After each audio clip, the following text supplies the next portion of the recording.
الحمد لله نحمده ونستعينه ونستغفره ونؤمن به ونتوكل عليه ونعوذ بالله من شرور أنفسنا ومن سيئات أعمالنا من يهده الله فلا مضل له ومن يضلله فلا هادي له ونشهد أن لا إله إلا الله وحده لا شريك له ونشهد أن سيدنا ومولانا محمدا عبده ورسوله صلى الله تعالى عليه وعلى آله وأصحابه وسلم تسليما كثيرا كثيرا وداعيا إلى الله بإذنه وسراجا منيرا أما بعد فأعوذ بالله من الشيطان الرجيم بسم الله الرحمن الرحيم ويضع عنهم إصرهم والأغلال التي كانت عليهم صدق الله مولانا العظيم قال الله تبارك وتعالى في شان حبيبه إن الله وملائكته يصلون على النبي يا أيها الذين آمنوا صلوا عليه وسلموا تسليما اللهم صل على سيدنا محمد وعلى آل سيدنا محمد وبارك وسلم. قابل صد تکریم معزز بزرگان محترم اور عزیز ساتھی،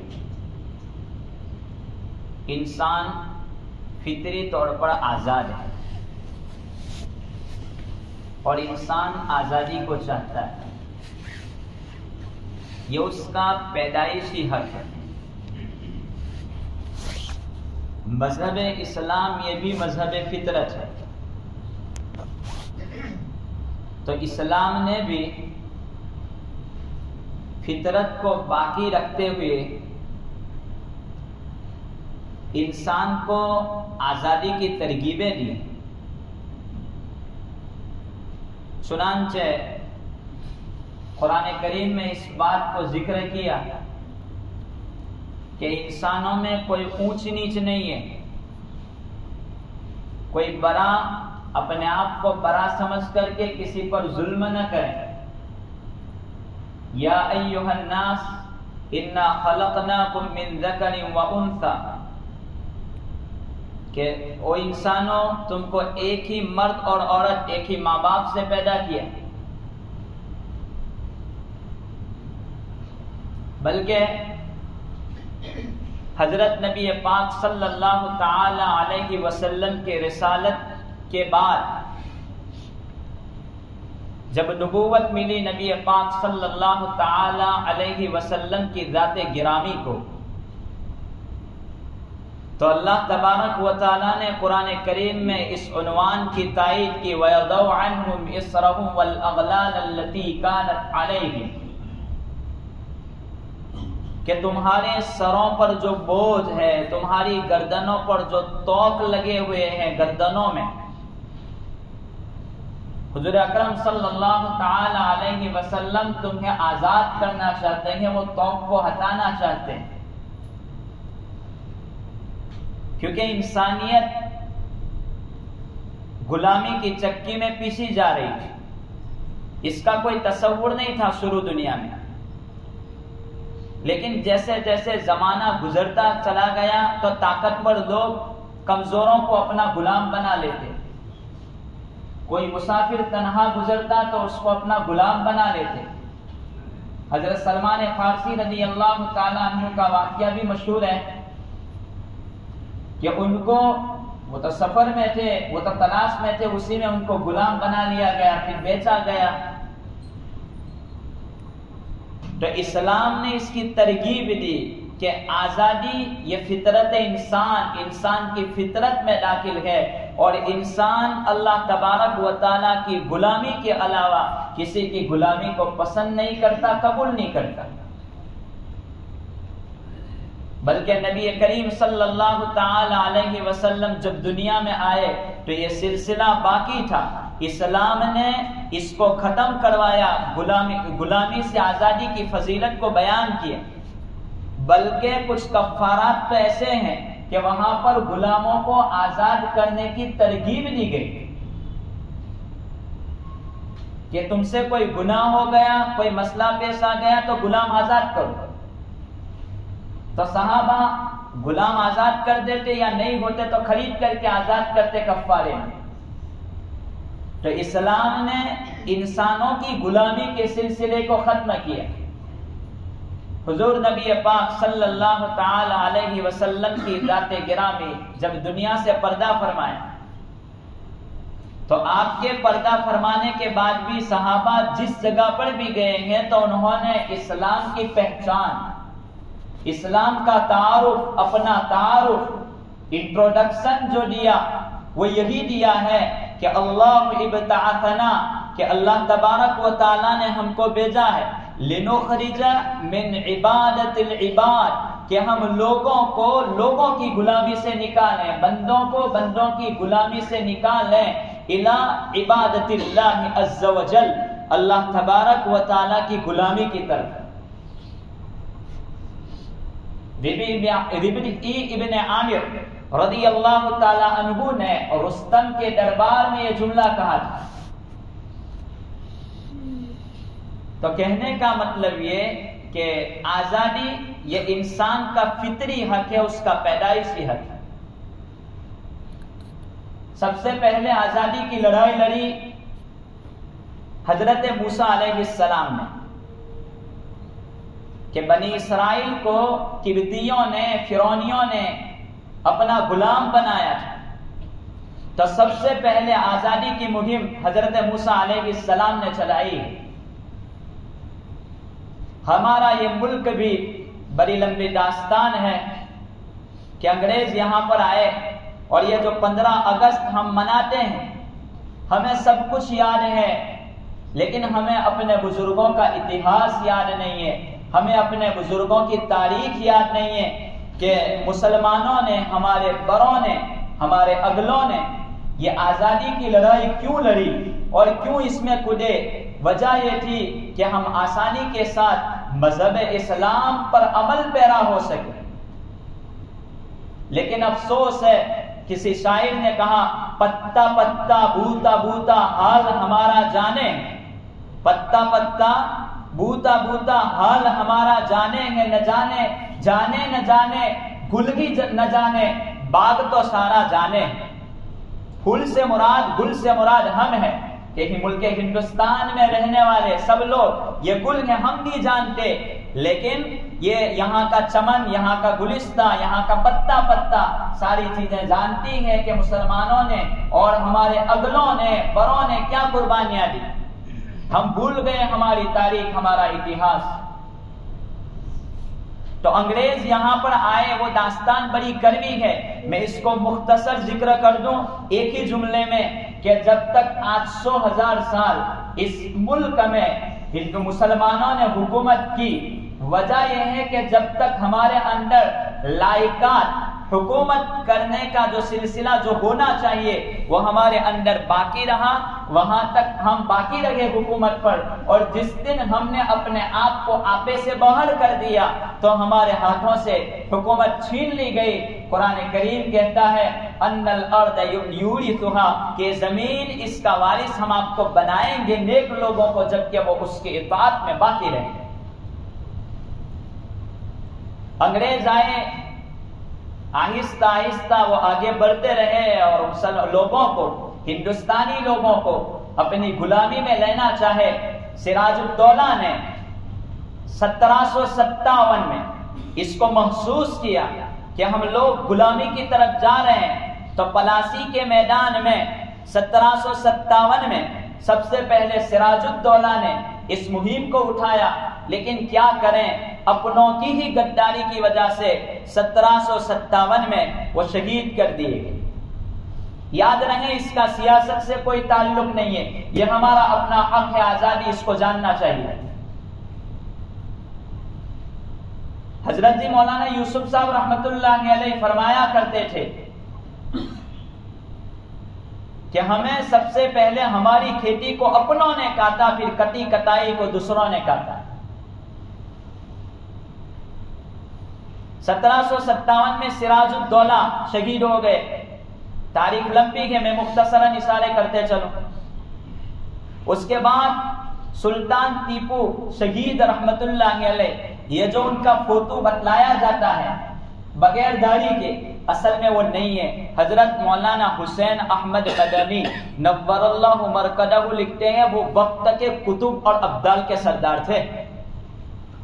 سلطان ٹیپو شہید رحمت اللہ علیہ، جس وقت 1799 میں ان کو سرنگا پتنم کے میدان میں شہادت ملی، تو اس وقت تہجد کی نماز بھی پڑھی، فجر کی نماز بھی ادا کی، اشراق کی نماز بھی ادا کی، اس کے بعد میدان میں جا کر کے وہ شہید ہوئے۔ تہجد ناگا نہیں ہوتی تھی، نمازیں قضا نہیں ہوتی تھی، یہ تھے ہمارے اگلے، ہمارے بڑے۔ سلطان ٹیپو شہید رحمت اللہ علیہ وہاں میدان میں پہنچے۔ بعض مورخین تو لکھتے ہیں کہ انہوں نے جب جنگ کی تو اس وقت جب وہ شہید کر دیے گئے تو 3 دن تک ان کی ناش اور لاش تک کوئی پہنچا نہیں۔ اللہ تبارک و تعالیٰ نے چہرے پر رعب ایسا رکھا تھا، دبدبا ایسا رکھا تھا کہ کوئی قریب نہیں جاتا، حالانکہ شہید ہو چکے۔ 3 دن کے بعد جنرل لارڈ ہارس وہ وہاں پہنچا اور چھاتی پر بیٹھ کر کے وہ یوں کہنے لگا، آج سے ہندوستان ہمارا ہے۔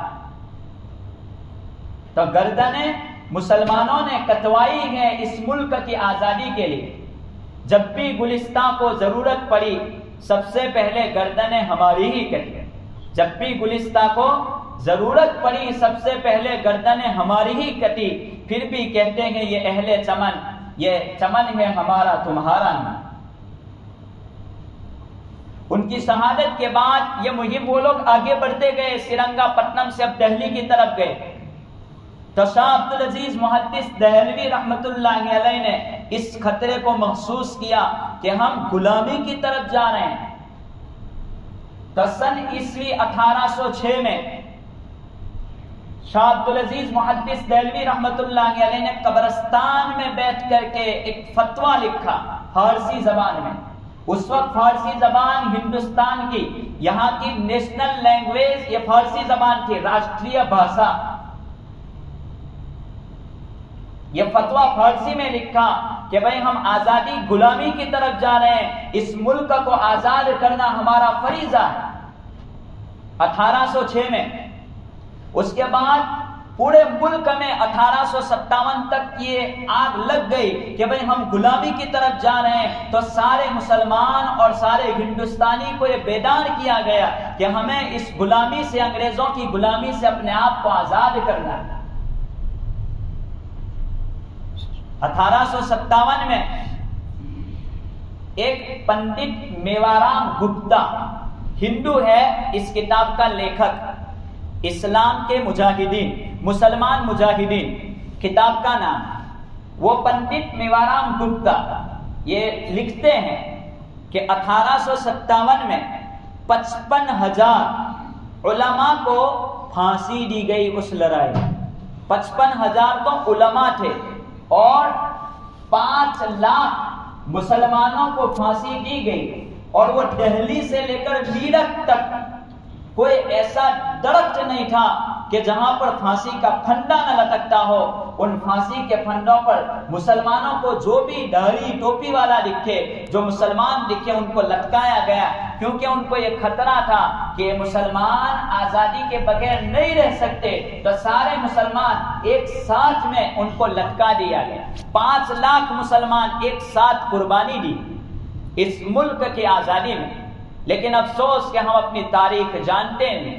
ایسے وقت میں ہمارے بڑے بزرگ اکابر حضرت مولانا قاسم صاحب رحمت اللہ علیہ حضرت مولانا رشید احمد گنگوہی رحمت اللہ علیہ، حضرت حاجی امداد اللہ مہاجر مکی رحمت اللہ علیہ، حضرت حافظ ضامن شہید رحمت اللہ علیہ، حضرت مولانا مظہر صاحب رحمت اللہ علیہ، یہ بڑے بڑے بزرگوں نے شاملی کے میدان میں انگریزوں کو ہرایا۔ اس کے بعد جب ان کی چال بازی سے مسلمان کچھ شہید ہوئے ہیں، اس وقت کچھ بزرگان دین شہید ہو گئے۔ مولانا مظہر صاحب رحمت اللہ علیہ، دارالعلوم سہارنپور کا جو نام ہے وہ مولانا مظہر صاحب رحمت اللہ علیہ کے نام سے ان کی نسبت سے وہ نام رکھا گیا۔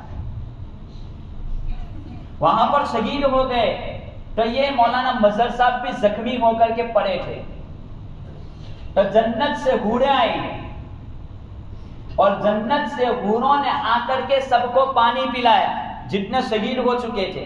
تو کٹورا لے کر کے ایک حور مولانا مظہر صاحب رحمت اللہ علیہ کے پاس بھی پہنچی، کیونکہ وہ اپنی زندگی میں اپنے ہونٹوں کو چوسا کرتے تھے۔ تو لوگ کہتے تھے کہ حضرت آپ یہ پاگلوں کی طرح اپنے ہونٹ چوستے ہیں، پاگل کی طرح لگتا ہے، یہ کیا کرتے ہیں آپ اپنے ہونٹوں کو چوسا کرتے ہیں؟ تو وہ کہتے ہیں کہ اس وقت جہاں پر سب کو شہید کر دیا گیا تو میں بھی زخمی وہاں پر تھا، تو وہ حوریں سب کو پانی پلا رہی تھی، تو اس پانی پلانے میں ایک حور میرے قریب آئی اور اس نے پیالہ میرے منہ تک لگایا، تو فوراً دوسری حور نے آواز دی کہ ان کے لیے نہیں، ابھی شہید نہیں ہوئے ہیں، جو شہید ہوئے ہیں ان کو یہ جام پلانا ہے، یہ جنتی پانی پلانا ہے۔ بس جنت کی جو چیزیں ہیں وہ ختم ہونے والی نہیں ہیں، ابھی تک پانی نہیں پیا، لیکن وہ کٹورا صرف منہ پر لگا تھا، اس کا مزہ آج تک میں محسوس کر رہا ہوں۔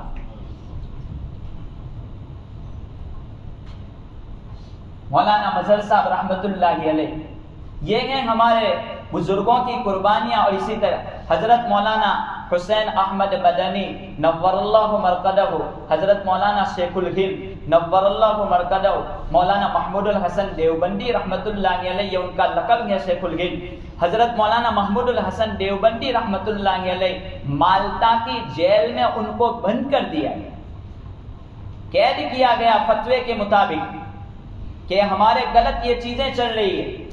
تو مولانا حسین احمد مدنی رحمت اللہ علیہ نے اپنی پہچان والے کسی افسر سے کہا کہ میرا نام بھی داخل کر دے، میں بھی جیل میں جانا چاہتا ہوں اپنے استاد کی خدمت کے لیے۔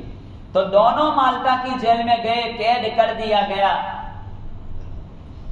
سخت ٹھنڈی کے عالم میں اپنے استاد کی خدمت کے لیے، تہجد کے وقت اٹھنے کے لیے گرم پانی کی ضرورت پڑے، کیسے وقت میں وہ پانی ٹھنڈا، ٹھنڈی میں ٹھنڈا پانی بہت مشکل ہے، تہجد کی نماز پڑھنا ایسے وقت میں رات بھر مولانا حسین احمد مدنی نور اللہ مرقدہ و برد مدجعہ ایک لوٹا لے کر کے وہ اپنے جسم سے اس کو چمٹائے رکھتے، رات بھر اس کو رکھا۔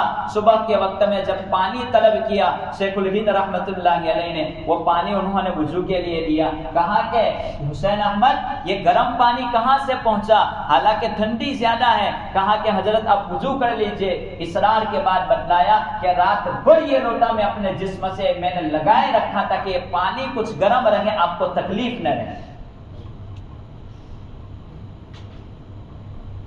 جب ان کا انتقال ہوا حضرت مولانا، میں مختصر ذکر کر دیتا ہوں، حضرت شیخ الہند رحمت اللہ علیہ کا تو غسل کے لیے غسل کے تختے پر ان کو لٹایا گیا، تو اس وقت تمام لوگ دیکھ رہے ہیں کہ ان کی پشت پر گوشت بالکل نہیں ہے۔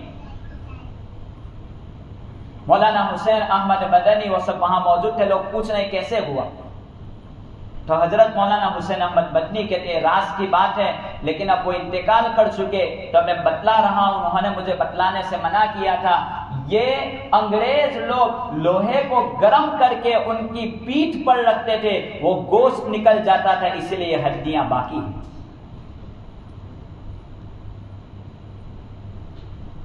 حضرت مولانا شیخ الہند رحمت اللہ علیہ جب جیل سے باہر آئے تو دو پیغام امت کے لیے چھوڑ کے چلے گئے کہ میں نے اپنی جیل کی زندگی میں دو سبق سیکھے ہیں، میں آج امت کو کہہ رہا ہوں کہ اتفاق و اتحاد کو باقی رکھنا اور قرآن کریم کو لازم پکڑ لینا، دونوں چیزیں ہم سے چھوٹ رہی۔ یا تو فرقہ واریت میں ہم نے اپنی قوم کو توڑ دیا، ہر ایک بڑا بننے کی کوشش کرتا ہے، ہر ایک اپنے عقیدے کو ثابت کرنے کے لیے دوسرے کو غلط ثابت کرتے ہوئے اختلاف پیدا کرتا ہے۔ جب تک اتفاق نہیں ہوگا ہم کسی قوم پر کامیابی حاصل نہیں کر سکتے۔ بہت ضروری ہے اتفاق و اتحاد میں رہنا۔ ہم ایک اللہ کو ماننے والے، ہمارا کعبۃ اللہ ایک، ہمارا قرآن ایک، اللہ ایک واحد تنہا، نبی ایک، پھر یہ اختلاف کیسے؟ متبھید تو ہو سکتا ہے، منبھید نہیں ہونا چاہیے۔ حضرت مولانا حسین احمد مدنی نور اللہ مرکزہ ایک مرتبہ جب جج کے سامنے ان کو لایا گیا، جج کے سامنے لا کر کے پوچھا آپ نے ہمارے خلاف فتویٰ دیا؟ ہاں میں نے آپ کے خلاف فتویٰ دیا ہے۔ تو اس وقت مولانا جوہر علی نے آپ کے پیر کو پکڑ لیا، کہا کہ حضرت کیا بولتے ہیں، زبان بدل دیں، آپ اپنا بیان بدل دیں، اگر نہیں بدلیں گے آپ اپنا بیان تو یہ لوگ آپ کے خلاف کچھ کر ڈالیں گے، آپ یہ کیا کرتے ہیں؟ تو کہا کہ میں ان سے ڈرتا نہیں، کل بھی فتویٰ دیتا تھا، آج بھی فتویٰ دیتا ہوں کہ ان کی فوج میں بھرتی نہیں کی جا سکتی۔ تو ہمارے بڑے بزرگوں نے، ہندو، مسلم، سکھ، عیسائی، سب نے مل کر کے اس ملک کی آزادی میں حصہ لیا۔ تو ہمیں چاہیے کہ جب اتنی قربانیوں کے باوجود بعد یہ ملک کو آزادی ملی، اور 15 اگست ہم اسی لیے مناتے ہیں کہ ہمیں آزادی ملی، وجہ یہی تھی کہ سارے مسلمان اور سارے ہندو، سارے سکھ، سارے عیسائی اپنی اپنی عبادتوں کو آسانی کے ساتھ انجام دے سکے، اپنے اپنے کاموں کو انجام دے سکے۔ لیکن کیا کریں، وقت گزرتا چلا گیا اور کسی کو نفرت کی نگاہ سے دیکھ کر کے ہندو مسلم بھائی چارے کو ختم کرنے کی کوشش کی گئی۔ ہمیں چاہیے کہ یہ صرف مسلمانوں کے لیے پیغام نہیں، بلکہ اس ملک میں رہنے والے سارے مسلمانوں کو اس پیغام کو یاد رکھنا چاہیے کہ اس پیغام کو یاد رکھتے ہوئے ہم ایک رہیں، ہمارا ملک ترقی کرتا رہے اور ہم آگے بڑھتے رہے، ہر ایک اپنے مذہب پر عمل کرتے رہیں، کوئی کسی کو تکلیف نہ پہنچائے، تاکہ یہ ہمارا ملک یہ بدنام نہ ہو، ہمارے ملک سے امن و امان ختم نہ ہو، امن و امان باقی رہے۔ اگر آج ہم کسی کے لیے اٹھ رہے ہیں تو کل وہ وقت آئے گا کہ ہمارے اوپر کوئی حملہ کرنے والا ہوگا۔ اسی کو راحت اندوری صاحب نے کہا ہے، گر خلاف ہے ہونے دو جان تھوڑی ہے، گر خلاف ہے ہونے دو جان تھوڑی ہے، یہ سب دھواں ہے آسمان تھوڑی ہے، یہ سب دھواں ہے آسمان تھوڑی ہے، جو آج صاحب مسند ہے کل نہیں ہوں گے، جو آج صاحب مسند ہیں یعنی جو کرسیوں پر بیٹھنے والے ہیں وہ عدلتے بدلتے رہتے ہیں، کل نہیں ہوں گے، کرایے دار ہے ذاتی مکان تھوڑی ہے، آج نہیں تو کل کوئی نہ کسی کو یہ جگہ چھوڑنی پڑے گی، لگے گی آگ تو آئیں گے گھر کئی زد میں، لگے گی آگ تو آئیں گے گھر کئی زد میں، یہاں پہ صرف ہمارا مکان تھوڑی ہے، سبھی کا خون ہے شامل یہاں کی مٹی میں، سبھی کا خون ہے شامل یہاں کی مٹی میں، کسی کے باپ کا ہندوستان تھوڑی ہے۔ یہ چیز یاد رہے، ایسا نہیں کہہ سکتے کہ مسلمان کہے صرف ہمارا ہے، ہندو کہے صرف، سب مل کر کے اس ملک میں رہیں اور یہ ملک ہمارا ہے، ہمارا یہ ملک محبتوں والا ملک ہے، کہیں اس ملک میں ہم دنگے فساد کر کے ہمارے اس ملک کے امن و امان کو ختم نہ کریں۔ کرسیوں کی آڑ میں کچھ بھی ہو سکتا ہے، کیوں ہم اپنے آپ کو فساد میں ڈالیں؟ آج اگر ہم کسی پر حملہ کرتے ہیں کل ہماری اولادیں ہوں گی، اور یاد رہے جو ہم کریں گے وہ بھگتنا پڑے گا۔ اس لیے اس کو باقی رکھتے آزادی کا یہ جو پیغام ہے وہ پیغام اس ملک کی آزادی میں ہمیں لینا ہے کہ اللہ تبارک و تعالیٰ نے آزادی دے کر کے اللہ تبارک و تعالیٰ کی غلامی اختیار کرنے کا حکم دیا کہ اسی کے سامنے جھکا جائے، اسی کی توحید کے گن گائے جائیں کہ وہی اللہ ایک ہے۔ اصل میں وجہ یہ ہے کہ ہم نے اللہ کی غلامی کو چھوڑا تو دنیا والوں کی غلامی پکڑنی پڑے گی، اگر ایک اللہ کی غلامی لے لیں گے تو پھر ساری دنیا ہماری غلام بن جائے گی، وہ لوگ ہمارے سامنے آ کر کے جھکیں گے، کیونکہ رب العالمین نے ساری کائنات کو انسان کا خادم بنایا۔ اللہ تبارک و تعالی ہمیں ان باتوں پر عمل پیرا ہونے کی توفیق عطا فرمائے. ہم رجوع کریں مسجدوں کی طرف. حالات سے اگر سبق لینا ہے تو اگر حالات ایسے ہو کہ جن حالات میں امن نہ ہو تو طریقہ یہ ہے کہ مسجدوں کا رخ اختیار کیا جائے. نبی جیسی عظیم الشان ہستی جب کوئی پریشانی کا عالم ہوتا تو مسجدوں کی طرف رخ کرتی تھی. تو صحابہ کو حکم دیا جاتا تھا وَأْمُرْ أَهْلَكَ بِالصَّلَاةِ وَاصْطَبِرْ عَلَيْهَا لَا نَسْأَلُكَ رِزْقًا وَنَحْنُ نَرْزُقُكَ. بہت ساری جگہ میں نماز کی ترغیب ہے. آج ہم حالات یہ سب بول رہے ہیں لیکن مسجد تو خالی پر یہ ڈھونگ ہے, یہ کچھ نہیں ہے. جب تک مسجدیں نہیں بڑھے گی وہاں تک آپ ڈھونگ کر رہے ہیں. جس اللہ کو مانتے ہیں اسی کے سامنے جھکو, اسی کے سامنے توبہ کرو. اگر حالات مسجدوں کی طرف لاتے ہیں تو سمجھ جاؤ یہ حالات ہمارے لیے رحمت ہے, اور اگر حالات اور مسجدوں سے دور کر رہے ہیں تو سمجھو کہ یہ حالات میرے لیے تکلیف کا سبب بن سکتے ہیں. اللہ تبارک و تعالیٰ پوری امت کی حفاظت فرمائے, ہم سب کو ہدایت فرمائے اور امت کی ارتداد سے حفاظت فرمائے. اللہ تبارک و تعالیٰ ان کہی سنی باتوں پر عمل پیرا ہونے کی توفیق عطا فرمائے.